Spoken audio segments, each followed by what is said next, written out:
बंधुओं नमस्कार।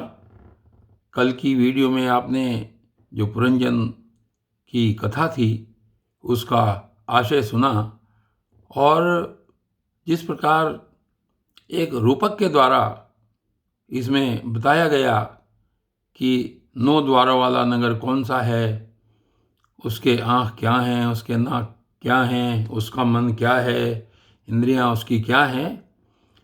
और इसी के साथ आज इसी अध्याय में एक और रूपक यहाँ पर आया है इस श्रीमद् भागवत महापुराण में।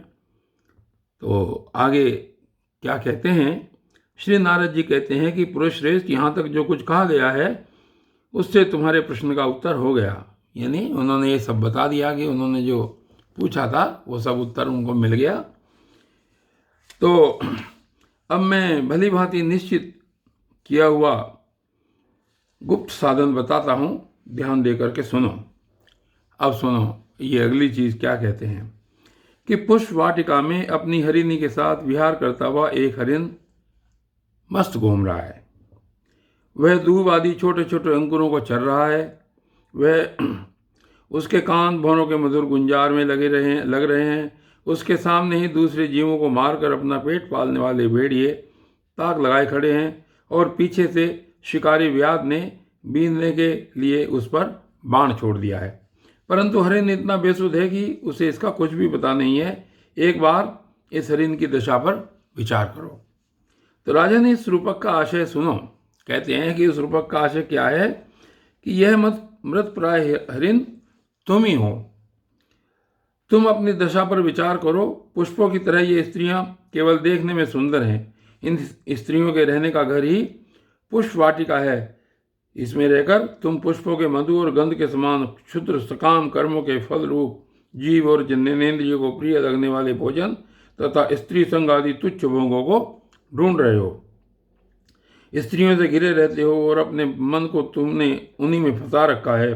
स्त्री पुत्रों का मधुर भाषण ही भौरों का मधुर गुंजार है। तुम्हारे कान उसे में अत्यंत आसक्त हो रहे हैं। सामने ही भेड़ियों के झुंड के समान काल के अंश दिन और रात तुम्हारी आयु को हर रहे हैं। परंतु तुम उनकी कुछ भी परवाह न करके गृहस्थी के सुखों में मस्त हो रहे हो।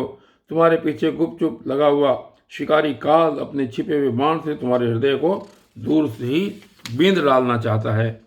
इस प्रकार अपने को मृग की सी स्थिति में देखकर तुम अपने चित्त को हृदय के भीतर निरुद्ध करो और नदी की भांति प्रवाहित होने वाले श्रवणेन्द्रिय की बाह्य वृत्ति को चित्त में स्थापित करो, यानी कि अंतर्मुखी करो। जहाँ कामी पुरुषों की चर्चा होती रहती है उस गृहस्थाश्रम को छोड़कर परमहंसों के आश्रय श्री हरि को प्रसन्न करो और क्रम से सभी विषयों से विरत हो जाओ। राजा प्राचीन बरी ने कहा, भगवान आपने कृपा करके मुझे जो उपदेश दिया उसे मैंने सुना और उस पर विशेष रूप से विचार भी किया।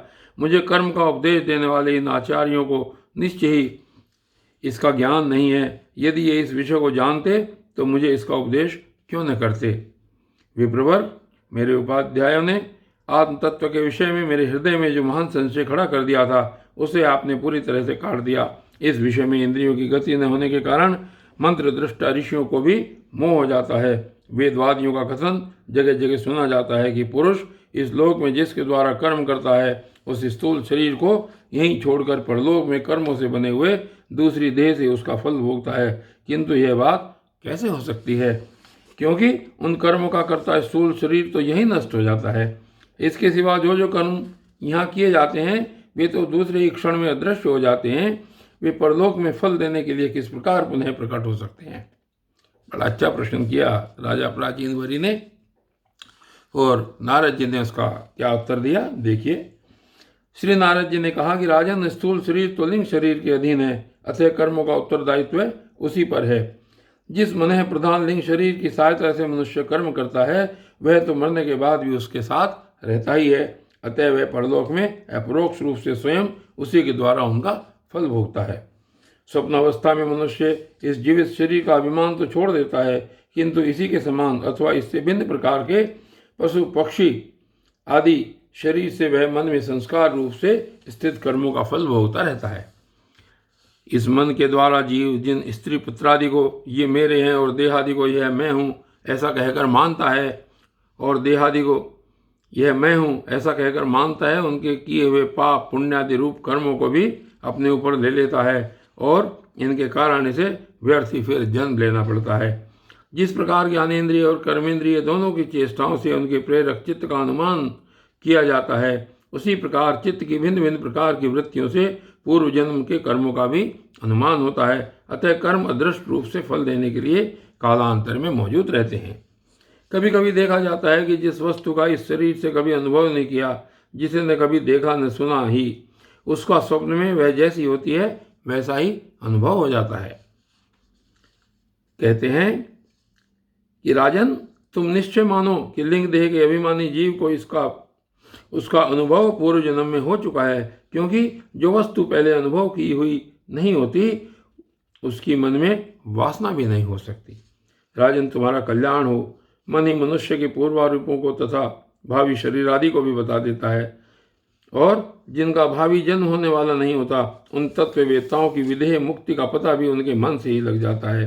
कभी कभी स्वप्न में देश काल अथवा क्रिया संबंधी ऐसी बातें भी देखी जाती हैं जो पहले कभी देखी या सुनी नहीं गई, जैसे पर्वत की चोटी पर समुद्र, दिन में तारे अथवा अपना सिर कटा दिखाई देना इत्यादि। इनके दिखने में निद्रा दोष को ही कारण मानना चाहिए। मन के सामने इंद्रियों से अनुभव होने योग्य पदार्थ ही भोग रूप में बार बार आते हैं और भोग समाप्त होने पर चले जाते हैं। ऐसा कोई पदार्थ नहीं आता जिसकी इंद्रियों से अनुभव ही न हो सके। इसका कारण यही है कि सब जीव मन सहित है। साधारणतया तो सब पदार्थों का क्रमशः ही भान होता है, किंतु यदि किसी भगवत चिंतन में लगा हुआ मन विशुद्ध सत्व में स्थित हो जाए तो उसमें भगवान का संसर्ग होने से एक साथ समस्त विश्व का भी भान हो सकता है। जैसे राहु दृष्टि का विषय न होने पर भी प्रकाशात्मक चंद्रमा के संसर्ग से दिखने लगता है। राजन, जब तक गुणों का परिणाम एवं बुद्धि, मन, इंद्रिय और शब्द आदि विषयों का संघात यह अनादि लिंग देह बना हुआ है, तब तक जीव के अंदर स्थूल देह के प्रति मैं मेरा इस भाव का अभाव नहीं हो सकता। सुषुप्ति, मूर्छा, अत्यंत दुख तथा मृत्यु और तीव्र ज्वर आदि के समय भी इंद्रियों की व्याकुलता के कारण मैं और मेरेपन की स्पष्ट प्रतीति नहीं होती, किंतु उस समय भी उनका अभिमान तो बना ही रहता है। जिस प्रकार अमावस्या की रात्रि में चंद्रमा रहते हुए भी दिखाई नहीं देता, उसी प्रकार युवा अवस्था में स्पष्ट प्रतीत होने वाला यह एकादश इंद्रिया विशिष्ट लिंग शरीर गर्भावस्था और बाल्यकाल में रहते हुए भी इंद्रियों का पूर्ण विकास न होने के कारण प्रतीत नहीं होता। जिस प्रकार स्वप्न में किसी वस्तु का अस्तित्व न होने पर भी जागे बिना स्वप्न जनित अनर्थ की निवृत्ति नहीं होती, उसी प्रकार सांसारिक वस्तुएं यद्यपि असत हैं तो भी अविद्यावश जीव उनका चिंतन करता रहता है, इसलिए उसका जन्म मरण रूप संसार से छुटकारा नहीं हो पाता। इस प्रकार पंचतन मात्राओं से बना हुआ तथा 16 तत्वों के रूप में विकसित यह त्रिगुणमय संघात ही लिंग शरीर है। यही चेतना शक्ति से युक्त होकर जीव कहा जाता है। इसी के द्वारा पुरुष भिन्न भिन्न देहों को ग्रहण करता और त्यागता है तथा इसी से उसे हर्ष, शोक, भय, दुख और सुख आदि का अनुभव होता है। जिस प्रकार जोंक जब तक दूसरे तृण को नहीं पकड़ लेती तब तक पहले को नहीं छोड़ती, उसी प्रकार जीव मरण काल उपस्थित होने पर भी जब तक देहारंभक कर्मों की समाप्ति होने पर दूसरा शरीर प्राप्त नहीं कर लेता तब तक पहले शरीर के अभिमान को नहीं छोड़ता। राजन, ये मन है प्रधान लिंग शरीर ही जीव के जन्मादि का कारण है। जीव जब इंद्रिय जनित भोगों का चिंतन करते हुए बार बार उन्हीं के लिए कर्म करता है, तब उन कर्मों के होते रहने से अविद्यावश व देह आदि के कर्मों में बंध जाता है। अतएव उस कर्म बंधन से छुटकारा पाने के लिए संपूर्ण विश्व को भगवत रूप देखते हुए सब प्रकार श्रीहरि का भजन करो। उन्हीं से इस विश्व की उत्पत्ति और स्थिति होती है तथा उन्हीं में लय होता है। श्री मैत्रेय जी कहते हैं, विदुर जी, भक्त श्रेष्ठ श्री नारद जी ने राजा प्राचीन भरी को जीव और ईश्वर के स्वरूप का दिग्दर्शन कराया, फिर वे उनसे विदा लेकर सिद्धलोक को चले गए। तब राजश्री प्राचीन भरी भी प्रजापालन का भार अपने पुत्रों को सौंपकर तपस्या करने के लिए कपिलाश्रम को चले गए। वहां उन वीरवर ने समस्त विषयों की आसक्ति छोड़ एकाग्र मन से भक्तिपूर्वक श्रीहरि के चरण कमलों का चिंतन करते हुए सारूप्य पद प्राप्त किया।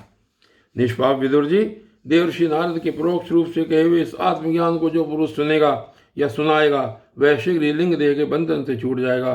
देवर्षि नारद के मुख से निकला हुआ यह आत्मज्ञान भगवान मुकुंद के यश से संबंध होने के कारण त्रिलोकी को पवित्र करने वाला, अंतःकरण का शोधक तथा परमात्मा पद को प्रकाशित करने वाला है।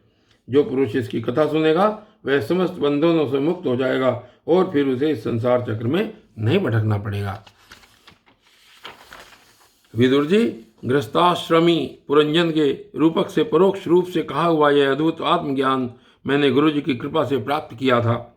इसका तात्पर्य समझ लेने से बुद्धियुक्त जीव का देहाभिमान निवृत्त हो जाता है तथा उसका परलोक में जीव किस प्रकार कर्म का फल भोगता है यह संशय भी मिट जाता है। और बंधुओं, आज की इस वीडियो में सिर्फ इतना ही और आगे की कथा कल इसमें चलेगी। तब तक के लिए धन्यवाद।